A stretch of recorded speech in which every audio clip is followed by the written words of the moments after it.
Bismillahirrahmanirrahim. Assalamualaikum warahmatullahi wabarakatuh.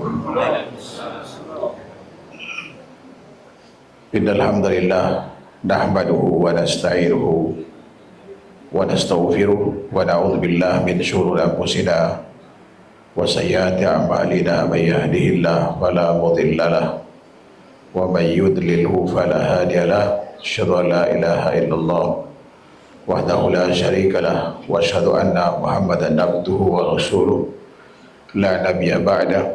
Allahumma salli wa sallim ala Muhammad wa ala alihi wa sahbihi wa sallam tasliman katsira. Amma ba'd. Tema kita tentang wasiat sebelum safar. Mengingat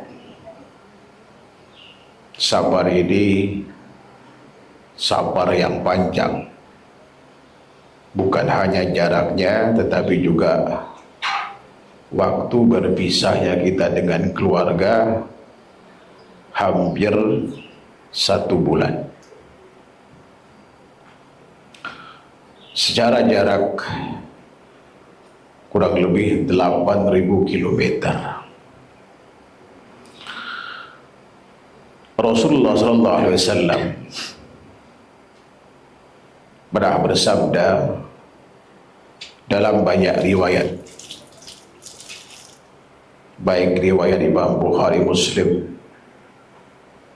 Tirmidzi dan yang lainnya.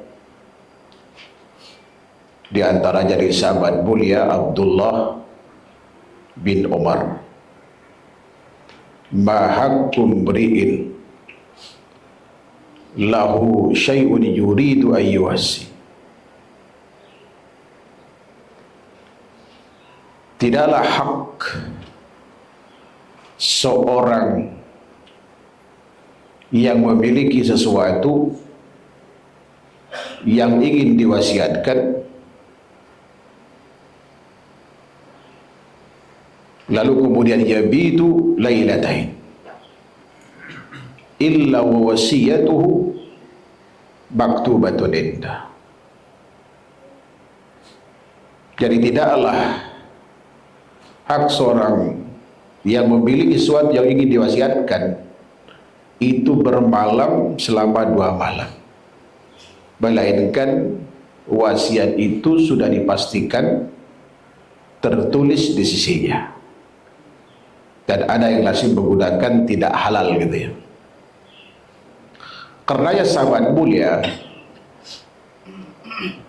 Abdullah bin Umar berkata, beliau tidak pernah meninggalkan sesuatu yang ingin diwasiatkan ketika dia ingin safar 1 malam saja, kecuali beliau menulis wasiat itu untuk keluarganya. Wasiat ini sangat umum, bisa berkaitan dengan harta, hutang piutang kita dan seterusnya, atau berkait dengan wasiat takwa. Yang keduanya pernah Rasulullah SAW perintahkan, Rasulullah anjurkan. Kalau kita haji ini ingin mendapatkan surga bersama pasangan kita, karena yang berangkat haji mungkin suami istri kan? Tentu kita tidak mau kalau anak-anak kita, keluarga kita itu berbeda tempat kelak di akhirat. Semua kita ingin kalau bisa satu keluarga, baik keluarga kecil atau keluarga besar, atau satu PAM bisa, kalau bisa satu tempat di surga Allah Subhanahu wa ta'ala. Pertanyaannya, mungkinkah? Sangat mungkin. Sebab dalam surah Tur, kisaran ayat 21 atau 22 itu, Allah Subhanahu wa ta'ala berfirman, walladzina amanu wattaba'athum dzurriyyatuhum biimanin alhaqna bihim. Dan orang-orang yang beriman lalu diikuti oleh anak keturunannya, maka kami akan pertemukan mereka antara anak atau sanak pemilik itu kelak di akhirat, tentu di surga Allah Subhanahu wa ta'ala. Walau kata Imam Ibnu Katsir rahimahullahu ta'ala, ada perbedaan dan perselisihan amal yang mereka lakukan antara anak atau keluarga itu berbeda, masih tetap bisa dipertemukan di surga Allah Subhanahu wa ta'ala, karena antar keluarga itu masih bisa saling memberi apa? Syafaat satu sama lainnya, dengan catatan penuhi syarat utamanya, yaitu mati sama-sama dalam keadaan Islam,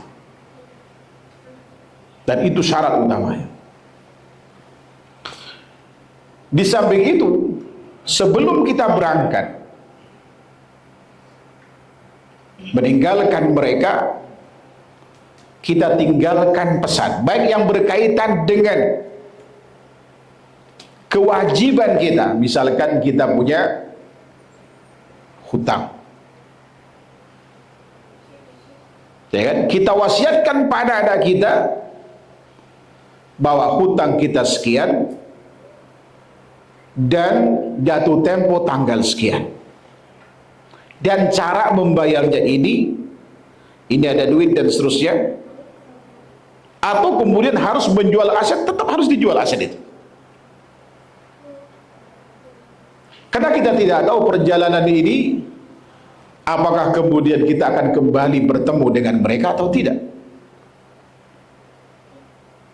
Berapa banyak kemudian orang yang mendahului kita dari saudara kita yang begitu haji meninggal di sana. Itu kemuliaan bagi mereka tentunya. Dan itu yang sangat ditekankan, bahkan dianjurkan sama Rasulullah SAW untuk wafat di Madinah khususnya. Rasulullah pernah mengatakan, "Man arada ayyamuta bil madinati falyamut, fa inni lahu syahidun yaumal qiyamah." Barang siapa yang ingin wafat di Madinah, lakukan. Bukan berarti bunuh diri, tidak. Misalkan tinggal di sana di sisa usianya, atau sudah merasa sakitnya berat, itu sakit menjelang kematian tidak bisa disembuhkan, berangkatlah umrah atau haji, ya kan, sambil berdoa kepada Allah agar diwafatkan di sana. Kalau Allah kabulkan, Allah wafatkan. Apa qadarullah, kecelakaan lalu lintas kita nggak tahu,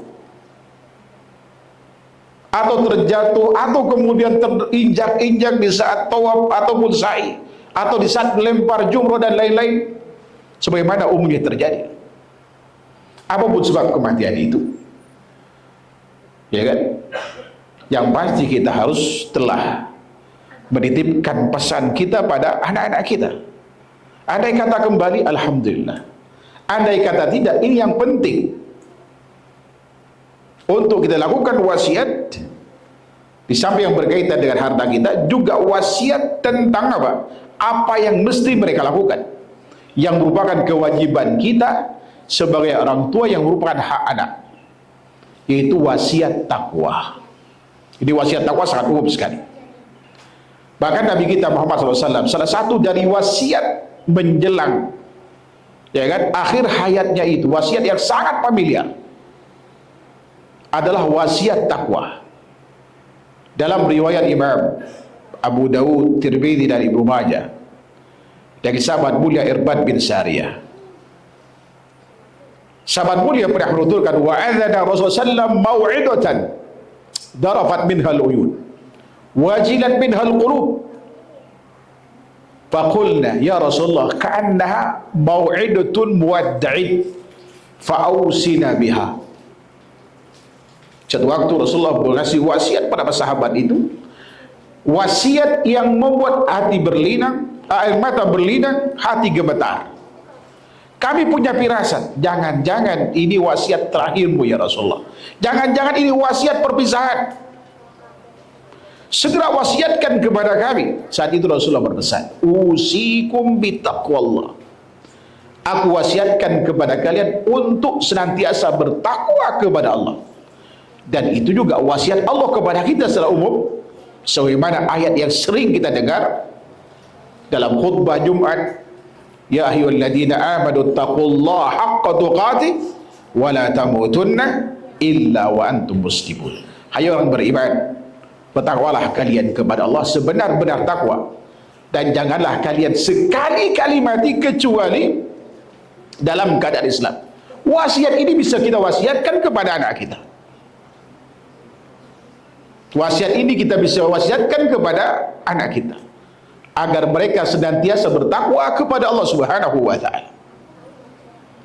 Dan itu modal bagi kita untuk bersatu dengan mereka kelak di surga Allah Subhanahu wa taala.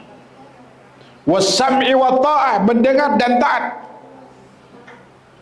kepada pemimpin. Wa in ta'ammara 'alaikum 'abdun habasyi, sekalipun kalian dipimpin oleh hamba sahaya berasal dari Ethiopia. Fa innahu man ya'ish minkum ba'di, kata Rasulullah, karena barang siapa yang hidup dari kalian sesudahku nanti, fa sayara ikhtilafan katsira, kalian akan menemukan perbedaan yang sangat banyak, cukup besar di tubuh umat Islam. Lalu Rasulullah sarankan, alaikum bisunnati. Ini bentuk takwa kita kepada Allah dalam kondisi khilaf. Disuruh apa?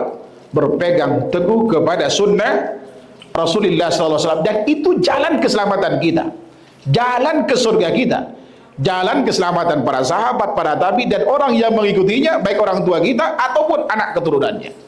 Karena jalan ke surga itu cuma satu, yaitu Islam yang bersumber pada Al-Quran dan sunnah Rasulullah SAW. Maka Rasulullah berpesan kepada sahabat secara keseluruhan, dan juga kepada kita secara khusus, untuk senantiasa berpegang teguh kepada sunnah beliau dan sunnah khulafa ar-rasyidin al-mahdiyin yang hidup sesudahku, ya kan? Addu 'alaiha bin nawajid, gigit dengan geraham, pegang dengan kuat, jangan sampai lepas itu.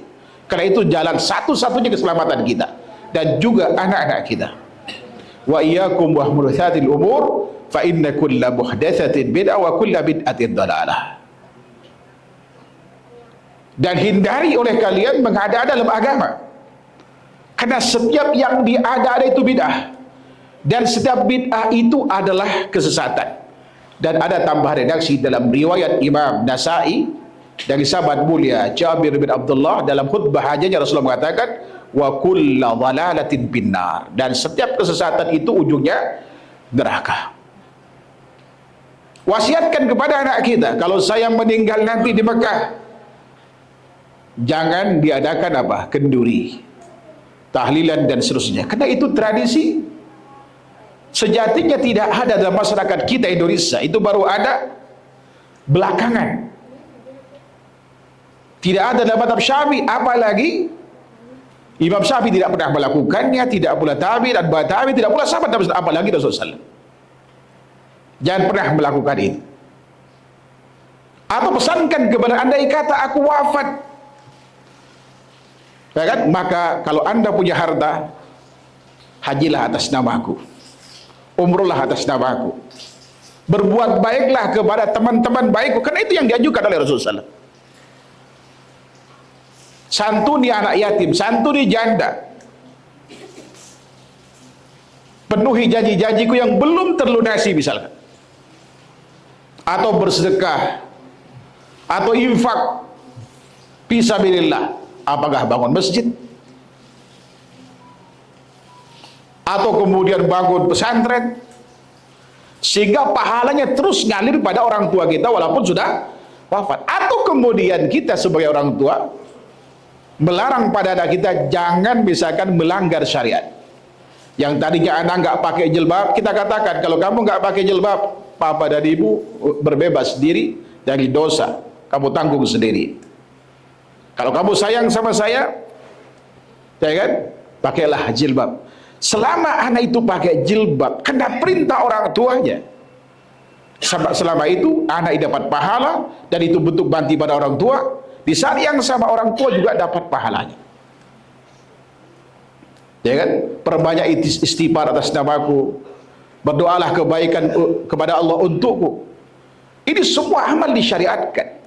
Dan kita bisa pesankan kepada anak kita, ya kan, agar anak kita itu menjadi sebab keselamatan kita. Apalagi perjalanan hidup kita sebagai orang tua, ya kan, penuh lika-liku, banyak maksiat dibanding ketaatan. Alhamdulillah di penghujung usia kita, Allah panggil kita untuk menjadi tamunya dengan kesibukan yang kita sebutkan tadi, ampunan dosa dan seterusnya, pahala berlipat ganda kita raih. Mungkin amal itu tidak cukup untuk menjemput rahmat Allah karena saking banyaknya dosa yang kita lakukan. Maka yang bisa kita harapkan adalah dari anak-anak kita, dari cucu-cucu kita, ya kan?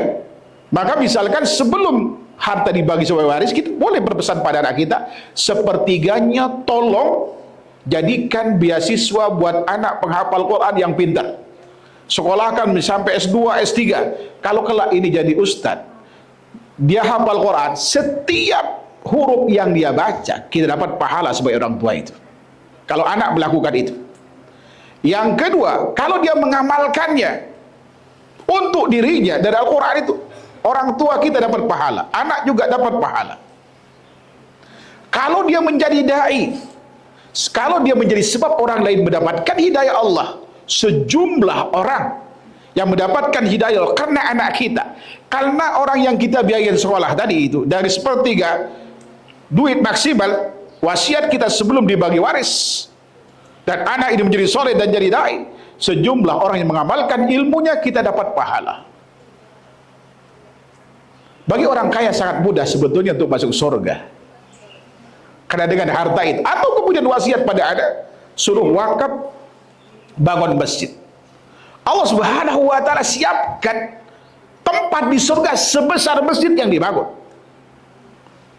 Dalam hadis riwayat Imam Ibnu Majah, sahabat mulia Jabir bin Abdullah pernah mengatakan bahwa Rasulullah pernah bersabda, "Man bana lillahi masjidan kama hasiqatatin banallahu lahu baitan fil jannah." Barang siapa yang membangun masjid dengan kecil, yang sangat kecil gitu. Bab hasikutan itu seperti sangkar burung, katakanlah buat orang sholat jemaah dua orang gitu kan. Ini sangat kecil sekali. Maka kalau dibangun itu karena Allah, dari duit kita yang halal, maka Allah bangunkan bagi kita sebesar itu rumah di surga. Semakin besar masjid yang kita bangun, semakin besar rumah yang akan kita dapatkan di surga. Kalau kita nggak sempat melakukannya, kita pesan pada anak kita. Siapa tahu dari anak kita itu kelak ada yang kaya yang bisa melakukannya, atau anak keturunannya. Ya kan, selama itu dzurriyyah kita, bagian dari keturunan kita, dan kita menjadi sebab mereka melakukannya, insya Allah kita akan mendapatkan semua pahala dari apa yang mereka lakukan. Mudah-mudahan Allah Subhanahu wa ta'ala, ya kan, memberikan kita taufik untuk senantiasa berada dalam ketaatan, ya kan, selama hidup ini, juga kepada anak-anak kita, agar kemudian kita dan anak kita dipersatukan di surga Allah Subhanahu wa ta'ala dan dihindarkan dari api neraka.